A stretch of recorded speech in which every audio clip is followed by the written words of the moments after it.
dan kita mencari pemimpin muda sih sebenarnya. Gitu. So it's the basic idea of ID Next Leaders. Oke Bang, mungkin langsung aja kita akan mendengarkan materi dari Bang Indra kali ya, biar teman-teman bisa abis ini ada fokus discussion ya, boleh. Dan bisa mengambil nilai-nilai yang akan disampaikan oleh Bang Indra. Pada Bang Indra, dipersilakan untuk. Oke. Ini sebelumnya ini teman-teman nontonnya di YouTube. Iya betul, di YouTube Bang. Ini di stream pakai Zoom atau pakai OBS or something? Pakai OBS. Oh, that's why. Ada lag. Iya, ada lag. Oke. Oke, thank you. Di disable. Saya boleh dijadikan co-host nggak? Ya, boleh Bang.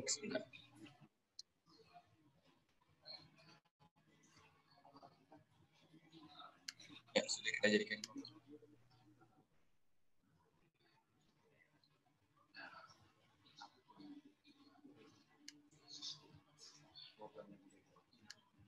Oke.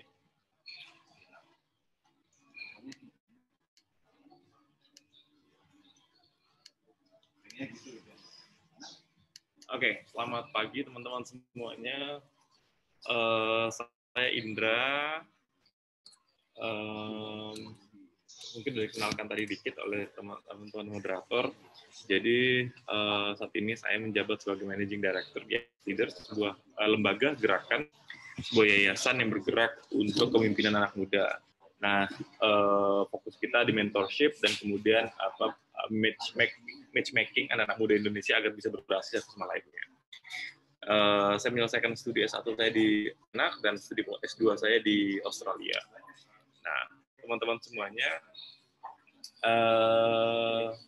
sebelumnya saya minta maaf dulu nih untuk teman-teman, mungkin kayak saya agak kurang proper gitu ya, agak santai karena emang sebenarnya saya lagi liburan, lagi di luar dan tidak lagi di kantor gitu. That's why mungkin ada suara yang kolam renang atau suara orang berisik, saya minta maaf dulu. Jadi anggap saja sesi ini adalah sesi yang informal, kita sharing saja dari apa yang kemudian saya bisa sampaikan dan teman-teman bisa dapatkan. Oke, good. Oke, Mas, slide-nya kedengaran ya Mas ya? Ada nampak kan ya slide-nya? Ya, slide-nya ada suara, belum ada suara tapi ada kelihatan. Oke, good.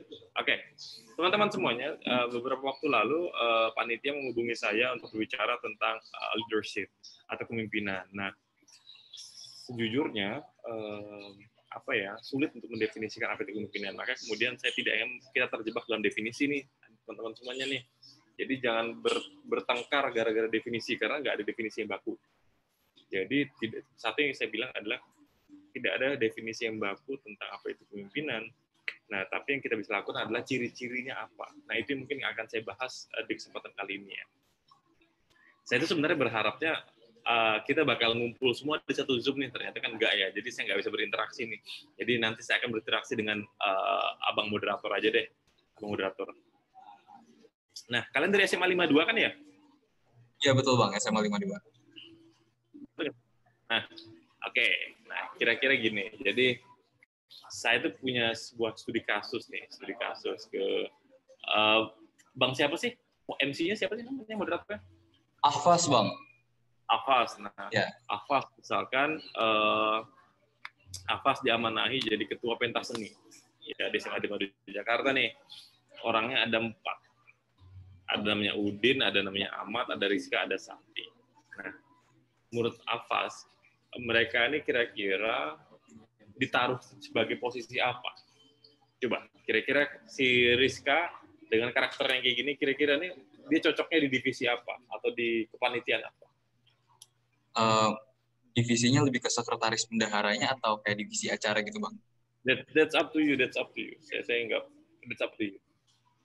Mungkin kalau misalnya Ahmad karena lebih energik gitu kan, Ahmad mungkin akan ke divisi acara mungkin ya, untuk acaranya supaya dikemas dengan lebih kreatif dan menarik. Terus kalau untuk Santi terlihat seperti memakai apa ya itu, enggak kacamata juga ya. Ya tapi dari Santi ini kelihatannya cocok ke sekretaris. Terus tapi sebenarnya untuk menimbang Udin, Ahmad, Rizka dan Santi sebenarnya lebih ke ini sih, mereka maunya jadi apa sih Bang, kalau misalnya saya kayak gitu. Kayak apakah Rizka saat saya taruh ke divisi publikasi misalnya gitu kan, tapi ternyata Rizka nggak mau atau nggak punya kemampuan, itu kan juga namanya yang takutnya akan jadi masalah ke depannya.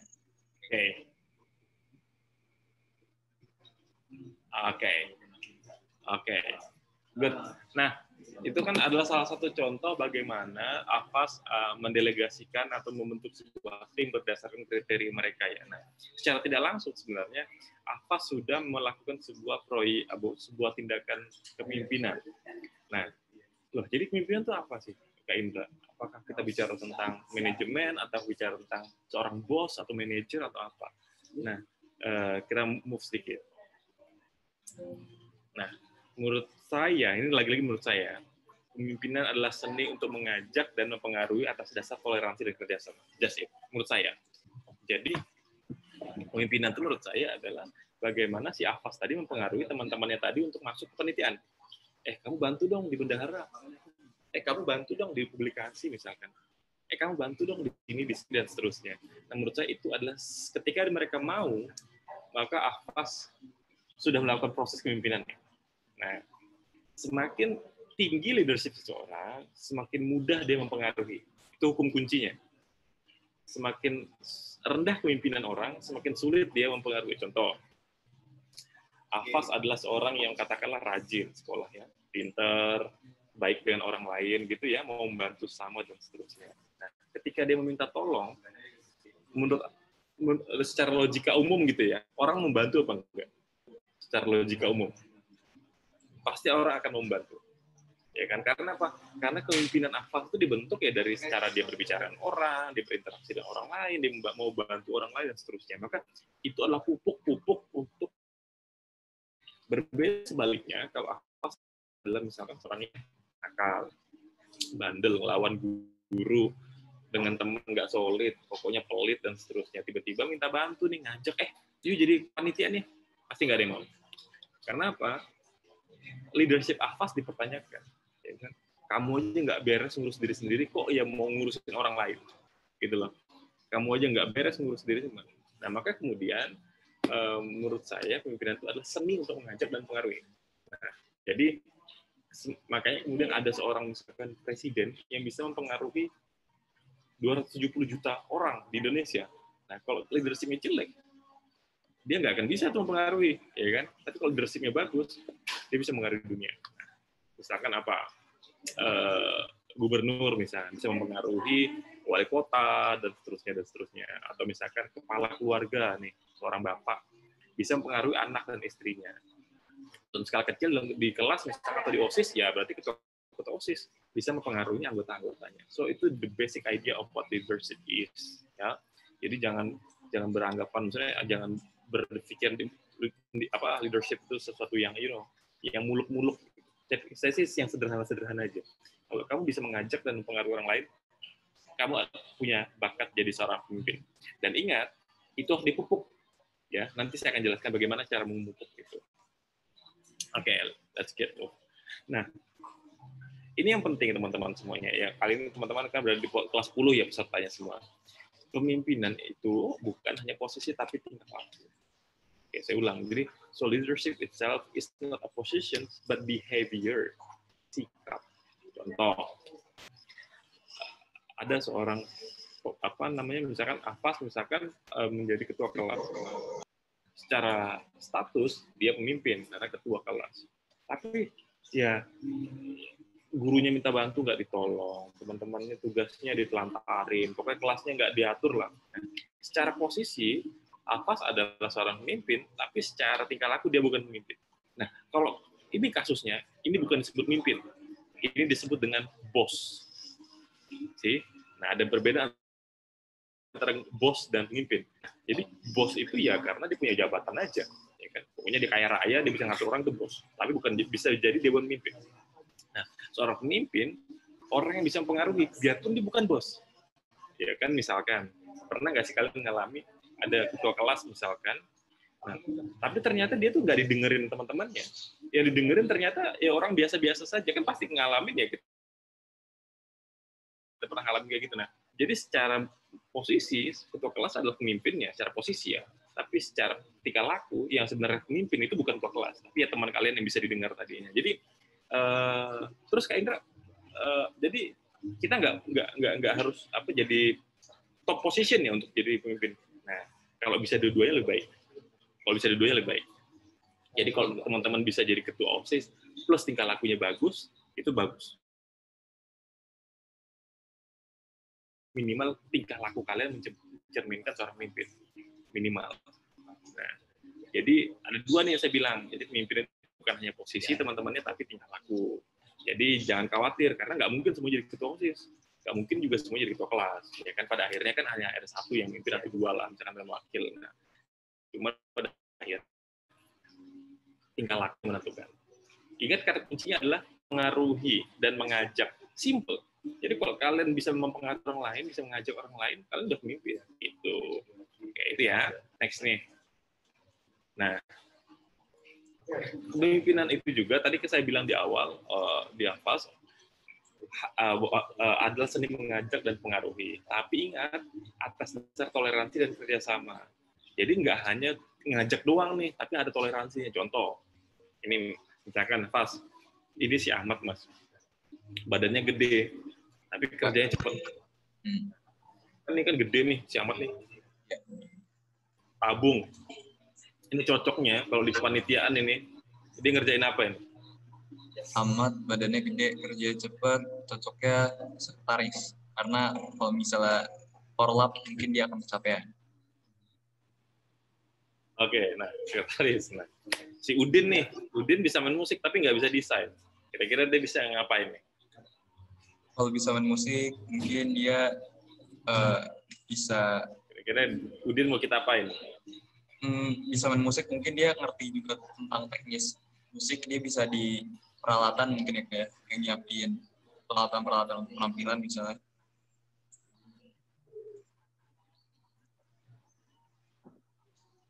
Perlap sih. Ya.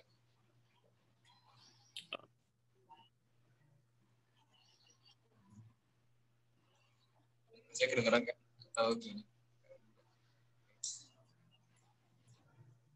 Suara saya tadi kedengeran nggak? Putus-putus sih. Tadi putus-putus tadi ya. Oke. Mungkin gimana ini? Ya, si Udin karena bisa main musik, mungkin terus dia nggak bisa desain juga. Pasti kalau bisa main musik, mungkin bisa ngerti alat-alat untuk perlengkapan kali ya, Kak. Dia Udin cocok ke perlengkapan. Oke, good. Terus si Santi nih pemalu tapi kerjanya rapi. Pemalu tapi kerjanya rapi, mungkin konsumsi kali, Kak. Dia rapi, konsumsinya bisa bagi-bagiin secara rata gitu. Konsumsi. Good. Nah itu tadi Ahpas sudah menggunakan kepemimpinannya, tapi bukan hanya untuk mengajak mereka, karena kan mereka sudah tergabung di panitia nih. Oke, Fas, aku siap bantu, kata si Udin, kata si Ahmad. Tapi si Ahpas harus berpikir toleransinya dan kerjasamanya. Nah itu seninya, seni keduanya. Jadi seni pertama tadi ngajaknya, seni kedua adalah mengatur mereka, ya kan, dengan toleransi tadi. Si Santi pemalu yang jangan dijadikan MC, gitu kan. Si Ahmad badannya gede, ya ngurus perlengkapan misalkan, atau misalkan Udin bisa main musik, ya udah dia ngurusin alat band misalkan, atau sound engineer-nya atau soundnya lah, soundman-nya misalkan, itu bisa. Nah, jadi ada dua skill yang harus dimiliki seorang pemimpin pada akhirnya. Pertama, dia harus ngajak. Kalau dia udah berhasil ngajak, belum selesai di situ, mengatur mereka sesuai dengan kapasitas masing-masing. Nah, itulah yang dimaksud dengan leadership menurut saya. Jadi memang susah kerjaan seorang pemimpin karena dia memiliki kerja yang ganda, mengajak dan mengatur. Nah, tapi ingat, karena saya tadi bilang bahwa ini tidak ada rumusnya, maka saya sebut seni. Nah, kenapa saya sebut seni? Ya, karena bisa jadi si Alfas mengaturnya dengan kayak, kita nongkrong yuk di McD. Nah, sambil nongkrong, Alfas cerita, kamu harus kerja ini deh, dan berhasil. Ya udah, berarti itu seninya apa? Nah, bisa jadi berbeda orang itu. Misalkan ada si Santi ini, karena dia cewek kan, jadi kan malas nongkrong kan, kita ini yuk nonton bioskop. Nah, diajak nonton bioskop misalkan, habis nonton bioskop baru diajak yang ngomong. Atau misalkan Udin misalkan, kita ini yuk makan-makan di rumah yuk. Nah, jadi itu seni saja. Jadi bagaimana caranya, nggak ada cara pasti. Makanya sampai hari ini tidak ada cara yang paling pasti untuk menentukan bagaimana kepemimpinan bekerja. Nggak ada. Karena lagi-lagi makanya saya sebut seni. Yang namanya seni itu abstrak, iya kan? Kamu kan pernah lihat lukisan-lukisan abstrak kan? Nah, itu kan seni. Tapi kita kan susah menangkapnya karena sama seperti leadership juga seperti itu. Itu adalah seni-seni yang abstrak yang sebenarnya nggak punya baku. Masing-masing punya cara. Ada yang bos, yang tipe bos, yang tipenya memaksa. Ada yang tipenya ngajak sambil makan. Ada yang tipenya harus jalan-jalan dulu, ya ada, ya macam-macam. Intinya adalah dua kuncinya, mengajak dan mengatur, mengajak dan mengatur, itu aja.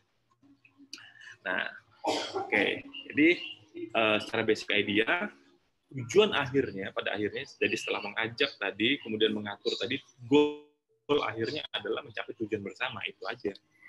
Jadi kalau tujuan bersama tadi, tim pentas seni tadi SMA kalian adalah mensukseskan acara pentas seni, berarti tujuan bersamanya adalah acara pentas seni terlaksana. Just it. Ya, tugasnya AFAS mengajak orang lain bergabung di panitiaan, mengatur mereka agar mereka kerja sesuai dengan kapasitas mereka. Udah itu aja. AFAS cuma ngontrol mereka saja untuk mencapai tujuan yang akhir tadi. Jadi sebenarnya kerja-kerja kepemimpinan tuh gitu-gitu aja.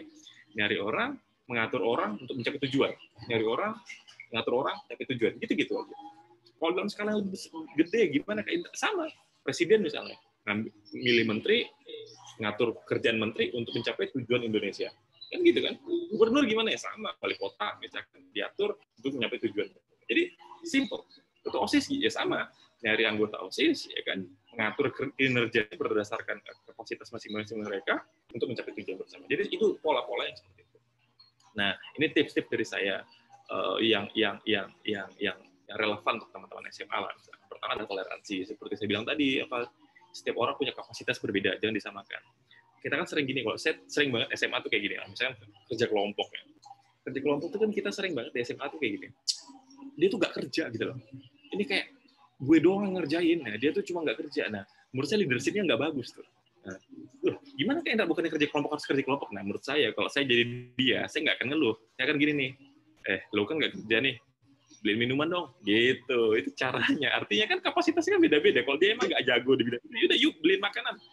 Yuk ngapain di sini?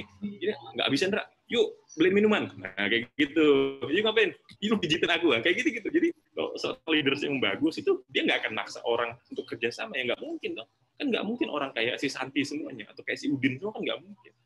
Nah, setiap orang punya kapasitas yang berbeda-beda. Nah, seorang pemimpin yang baik tuh nggak akan marah kalau anggotanya beda-beda, justru dia akan mikir, kamu kan nggak bisa kerja matematika ya, ya udah kamu main gitar deh, iringin kita main gitu. Kamu kan nggak bisa, kayak gitu. Jadi itu toleransi. Nah biasanya kan kalau SMA tuh sering marah-marahan ya, kayak dia tuh nggak kerja, dia tuh nggak bantu. Ya saya bukan nggak kerja, emang dia nggak bisa, feeling saya tuh, ya kan? Dia nggak ngerti gitu loh. Nah jadi kalau kerja kelompok ada teman yang nggak bantu, bukan berarti dia nggak kerja ya, bisa jadi dia nggak ngerti. Nah, jadi dimanfaatkan tanda kutip atau dimaksimalkan di potensi-potensi yang lain. Ini yang pertama. Yang kedua, empati. Nah, empati itu kalau misalkan AFAS udah kasih kerjaan, udah di-manage, tapi nggak selesai masalahnya. Problemnya nggak fix gitu ya, problemnya nggak bisa diselesaikan. AFAS harus turun tangan. Nah, jadi pada akhirnya kan walaupun AFAS tadi udah ngajak, kemudian udah mengatur, kan bisa proses mengatur ini kadang tuh terkendala karena ada tim yang tiba-tiba misalkan kemudian ada anggota yang tiba-tiba kecelakaan atau apalah kan banyak ya, atau ujian, demo ulangan dan segala macamnya. Tugas AFAS selain melihat dari depan, kalau sampai ada kendala, AFAS turun tangan. Itu disebut dengan empati. Jadi seorang pemimpin tuh nggak cuma melihat menteri-menteri yang kerja, anggota-anggota yang kerja, gubernur-gubernur yang kerja, tapi kalau ada masalah langsung ambil solusi. Nah, itu disebut dengan empati. Maka saya bilang tadi, kalau teman-teman misalnya ada kerja kelompok nih, terus misalkan ada satu teman yang menurut kalian kerjanya kurang maksimal, kan kita biasa marah ya kalau ada SMA kan biasa gitu kan, dongkol. Jangan dongkol dulu, cari tahu dulu kenapa. Bisa jadi di keluarganya ada masalah, ya, ibu bapaknya misalnya broken home, ya dia misalkan habis dimarahi ibunya, ayahnya keras dengan dia dan segala macam, kita nggak pernah mau tahu. Kita pokoknya you harus kerjain. Nah, menurut saya itu pemimpin yang nggak bagus seperti itu.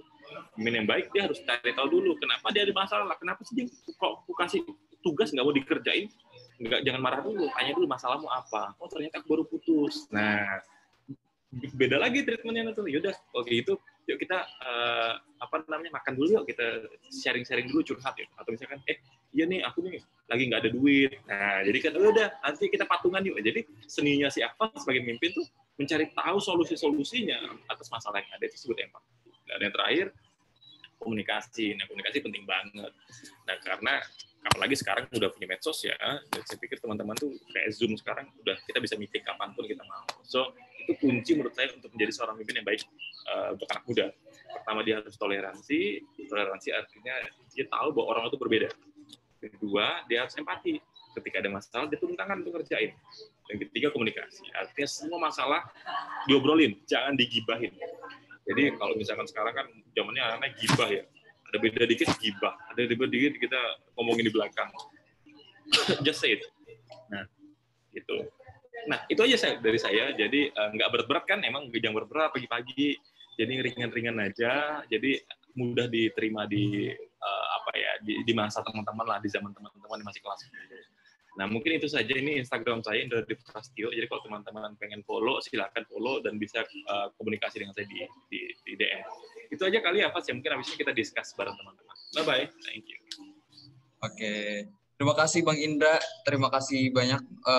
Mungkin teman-teman ada yang mau ditanyain dulu di yang live YouTube. Silakan ditanyakan. Boleh Bang Indra ya? Mungkin 1 sampai 3 pertanyaan ya. Kita masih nunggu yang menanyakan. Belum ada.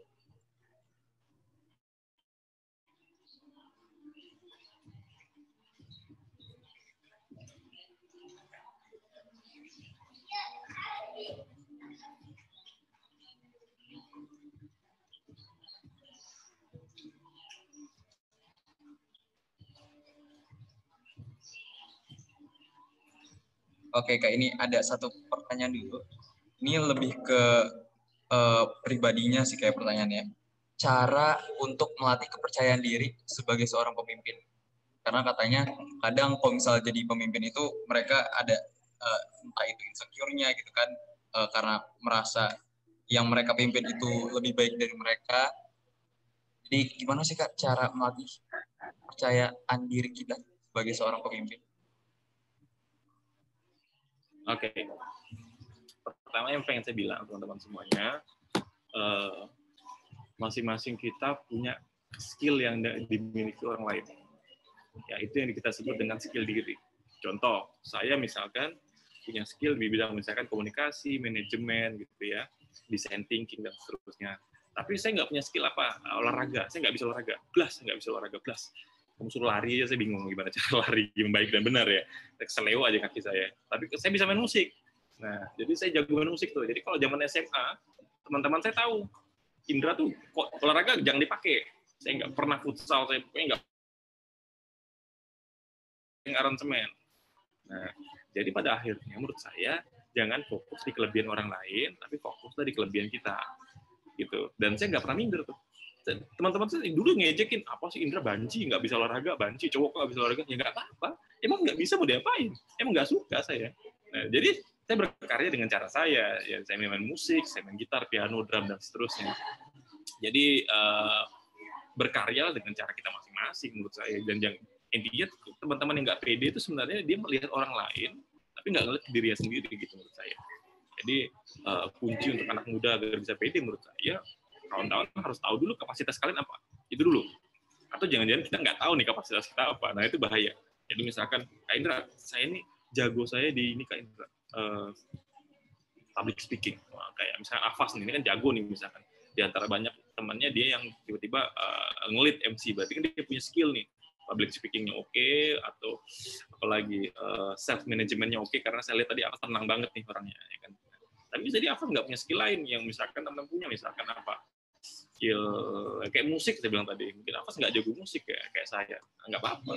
Intinya adalah, nah lagi-lagi seorang pemimpin itu nggak harus bisa semua.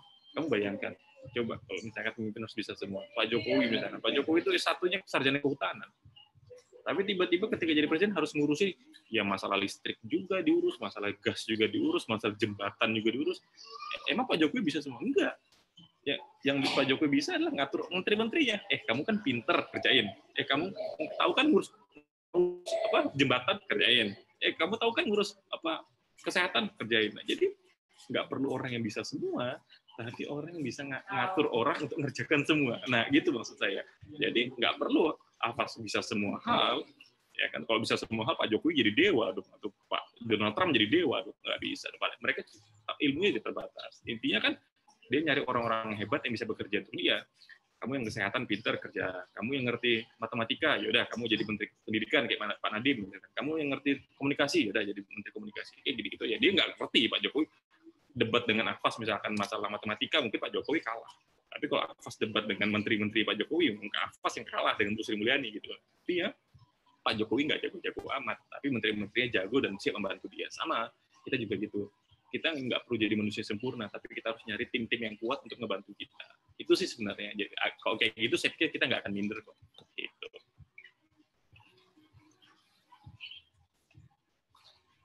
Oke deh Bang, siap. Tadi pasti menjawab pertanyaan kalian yang di YouTube. Ya, ada satu pertanyaan lagi, silakan.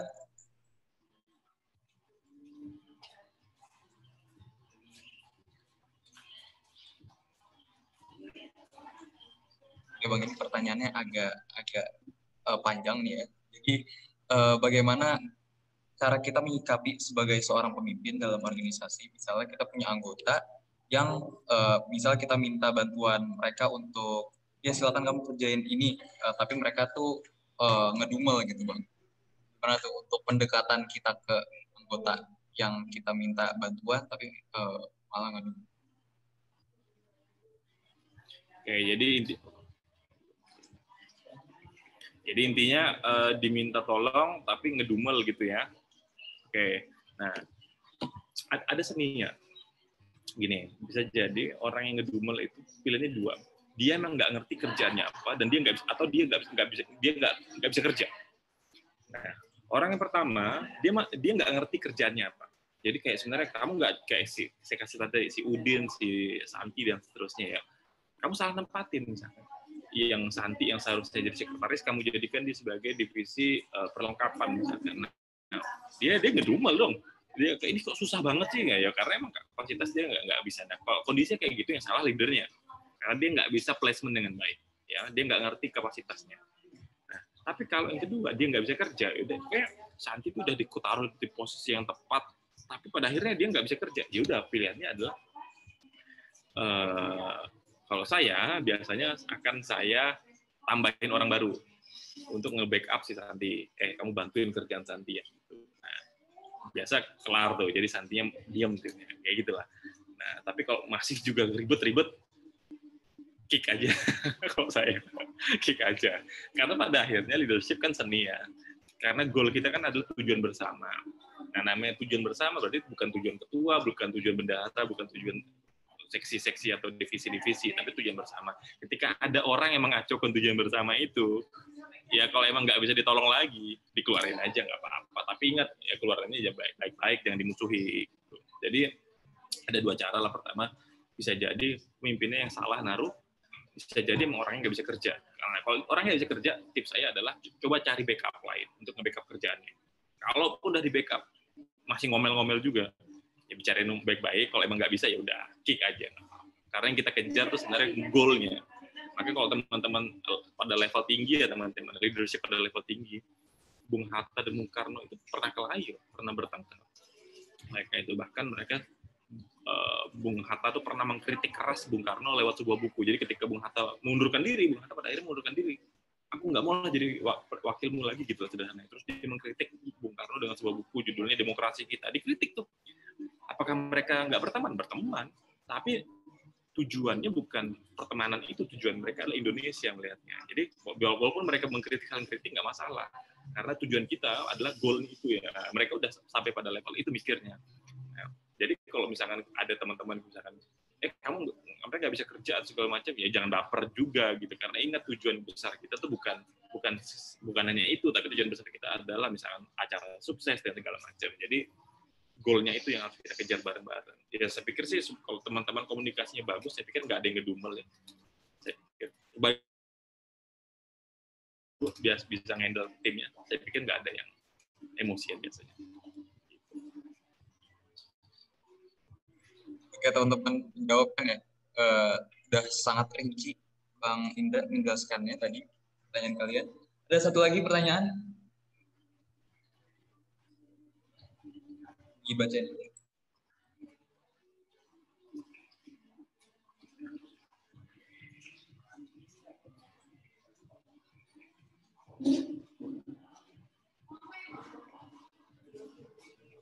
Oke Bang, ini ada pertanyaan terakhir ya Bang ya. Jadi biasanya kan sebagai pemimpin kita punya ego masing-masing. Cara kita mengontrol ego dan cara kita mengontrol emosi saat sedang ada clash atau beda pendapat dengan anggota kita misalnya atau dengan wakil kita, itu kayak gimana? Beda pendapat ya? Iya. Yeah.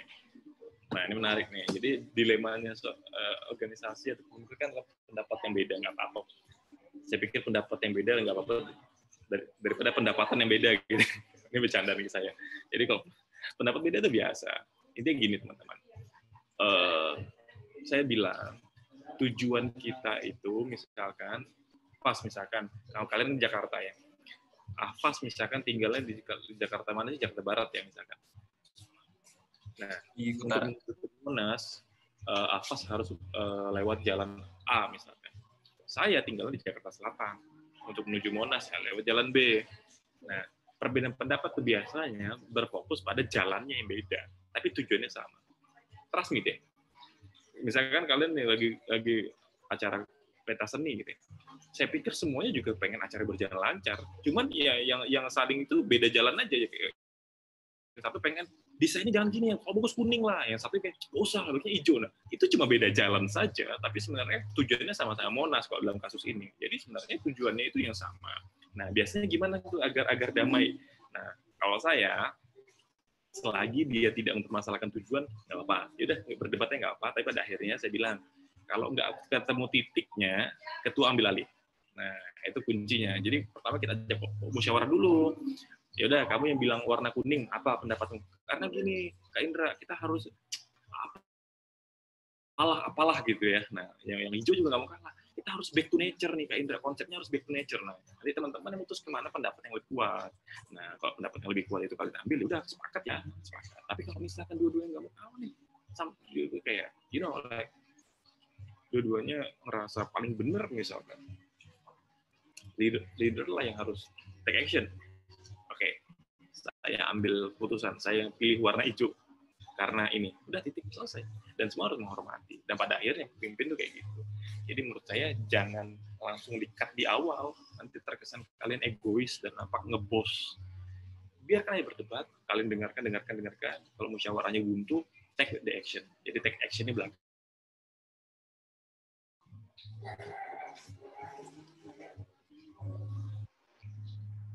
Oke Bang, tadi udah 3 pertanyaan, mungkin cukup aja kali ya kita untuk sesi tanya jawab ya.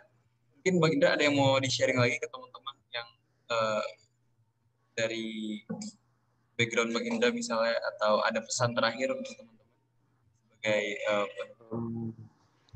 apa ya? Saya pengen bilang bahwa masa-masa SMA itu masa-masa yang sebenarnya paling indah ya, karena nggak terulang 2 kali. Saya misalkan SD S2, saya bisa kuliah S1 lagi, saya bisa S2 lagi, sebanyak apapun. Tapi SMA itu cuma sekali. Kalian kalau dari SMA nggak bisa lagi masuk SMA, nggak boleh, gitu kan. Nah, jadi pergunakanlah masa-masa SMA untuk berkarya. Nah, karyanya gimana? Salah satunya adalah ya aktiflah di kegiatan-kegiatan. Kalau OSIS ada kegiatan ikut, kalau ya macam-macam lah kan kegiatan-kegiatan SMA kan banyak banget. Nah, intinya adalah jangan mau rugi kehilangan momen. Trust me. Karena ya kayak saya udah habis S2 misalnya ngerasa kayak masa-masa SMA itu udah masa paling indah menurut saya. Nah, jadi jangan mau kehilangan momen. Jadi kalau misalkan teman-teman ada kegiatan aktif lah, turun di kegiatan, bantulah kakak-kakaknya untuk mengerjakan sebuah kegiatan. Jadi jangan ngerasa apa ya, jangan ngerasa kayak ogah gitu. Gue kan cuma mau belajar doang, jangan rugi. Nanti nggak ada cerita gitu, pas reuni itu kalian nggak ada cerita gitu kan, rugi kan. Dulu ngapain bantu pas acara ini, kamu bantu apa? Nggak, nonton doang. Pas acara pentas ini bantu apa? Nonton doang kan ya. Tapi kalau misalkan bantu tuh, gue jadi ini nih panitia nih, bantu parkir misalnya, ada cerita lucu nih misalnya kayak gitu-gitu, itu jadi cerita yang kalian bisa bawa nanti, bahkan ketika kalian punya anak nanti itu bisa cerita terus kayak gitu. Jadi nah, dan belajar kepemimpinan dari awal, belajar leadership dari awal. Ya jangan belajar teori sih, saya nggak senang ngajar teori. Intinya adalah kalian belajar ya, turun langsung aja. Kalau kakak minta bantu untuk kerja ini, lakuin aja. Nah nanti pelan-pelan kalian akan belajar secara praktek tuh. Oh ternyata gini ya maksudnya kakak ini nyuruh aku. Oh ternyata gini gitu sih. Jadi itu sih poin saya. Pas. Bang Indra, terima kasih banyak waktunya, Bang Indra ya, untuk kesempatan berbagi pengalaman dan juga memberikan materi ke teman-teman kelas 10 untuk SLD 2020 ini. Untuk selanjutnya teman-teman nanti akan ada fokus group discussion di Zoom. Dan untuk Bang Indra, sekali lagi terima kasih banyak Bang untuk waktunya, sudah meluangkan waktunya. Ya, saya undur diri ya. Iya. Bye-bye. Assalamualaikum. Terima kasih Bang Indra. Ya. Selamat pagi. Oke teman-teman, karena tadi udah penyampaian materi dari Bang Indra, jadi tadi Bang Indra menyampaikan tentang seni kepemimpinan, atau kepemimpinan itu merupakan bentuk dari seni, di mana seni yang pertama adalah seni untuk mempengaruhi, untuk mengajak, lalu untuk mengatur. Jadi ini tidak ada rumus, yang nggak ada caranya untuk gimana sih cara ngajaknya, apakah harus dengan kita bikin forum doang atau kita makan-makan doang, tapi itu caranya bisa ditentukan oleh masing-masing individu yang nanti menjadi pemimpin. Bisa mereka ngebuat acara dulu, atau bisa mereka, ya pokoknya itu hanya bisa dilakukan oleh seorang pemimpin yang mereka benar-benar ingin mengajak dan mempengaruhi teman-teman. Lalu kalau misalnya dibilang tapi kan semua orang nggak bisa jadi pemimpin. Tadi Bang Indra udah menyatakan bahwa kepemimpinan itu bukan hanya posisi, tapi kepemimpinan itu tingkah laku. Jadi walaupun kalian bukan ketua OSIS, walaupun kalian bukan ketua kelas, walaupun kalian bukan ketua Exco atau ketua MPK, kalian tetap bisa menjadi pemimpin dengan menunjukkan sisi tingkah laku kalian yang sebagai pemimpin, teman-teman. Nah, jangan lupa juga tadi ada beberapa tips kepemimpinan yang dikasih sama Bang Indra, yaitu ada toleransi, di mana kapasitas orang-orang itu berbeda. Jadi teman-teman kalian juga kapasitasnya berbeda. Jadi jangan disamain satu rata gitu kan. Kalau misalnya kita menyangka semua orang itu sama. Lalu ada juga empati yang kalau misalnya ada masalah nih di dalam organisasi kalian, atau ada masalah nih misalnya di kelas kalian, sebagai pemimpin tugas kalian adalah untuk turun tangan untuk menyelesaikan masalahnya. Lalu ada juga komunikasi, dan ini yang paling penting menurut saya, mungkin Bang Indra juga tadi menyampaikan hal yang paling penting, bahwasanya komunikasi ini harus selalu dijaga, di mana bisa komunikasi ini mencari solusi, lalu bisa dengan musyawarah dan dengan hal dingin. Jadi jangan dengan emosi apalagi ya. Yang selanjutnya ada lagi kalau misalnya kepemimpinan itu skill diri. Jadi kalau misalnya kita melihat, wah saya nggak cocok jadi pemimpin karena menurut saya anggota saya ada yang lebih berpengalaman dari saya. Nah, teman-teman jangan fokus di kelebihan orang lain, tapi bisa fokus di kelebihan kita sendiri. Kenapa fokus di kelebihan kita sendiri? Kita tahu kapasitas kita. Kayak tadi Bang Indra udah kasih tahu, kalau misalnya Pak Jokowi nggak bisa semuanya. Pak Jokowi mungkin nggak lebih hebat daripada menteri-menteri mereka, tapi Pak Jokowi dapat mengatur orang-orang yang lebih hebat daripada mereka. Jadi tidak harus bisa semua, tapi tahu kapasitas diri kita untuk mengatur orang lain. Lalu ada juga selanjutnya di pertanyaan kedua itu, kalau misalnya ngedumel gimana? Nah, ini ada pemimpin nih, pemimpin yang antara pemimpin yang salah naruh atau orang yang tidak bisa kerja. Jadi saat kita menaruh teman-teman nanti di organisasi itu harus dipertimbangkan apakah mereka layak atau tidak, apakah mereka bisa atau tidak. Lalu kalau misalnya emang mereka nggak bisa kerja, kata Bang Indra tadi, bisa ditambahin nih orang baru, atau bisa saling kritik gitu kan, saling kritik. Tapi yang pasti kalau misalnya ada anggota yang ngedumel ini biasanya mereka karena nggak tahu kerjanya, jadi harus ada pendekatan yang tadi juga poin komunikasi itu penting. Lalu yang terakhir, kalau misalnya dilema seorang pemimpin nih, kalau misalnya beda pendapat, intinya adalah dalam satu organisasi kita itu punya satu tujuan, cuma jalannya aja yang beda. Makanya kalau misalnya apapun itu, apapun masalahnya kita musyawarahkan dulu, tapi kalau misalnya memang tidak ketemu titik musyawarahnya atau titik mufakatnya, ketua lah yang harus take lead untuk dapat mengambil keputusan. Dan teman-teman, mungkin itu aja. Sekarang teman-teman bisa lanjut ke sesi focus group discussion di dalam Google Meet. Terima kasih. Saya tutup sampai di sini. Saya Afas, moderator pembicaraan kali ini. Wassalamualaikum warahmatullahi wabarakatuh. Selamat pagi semuanya.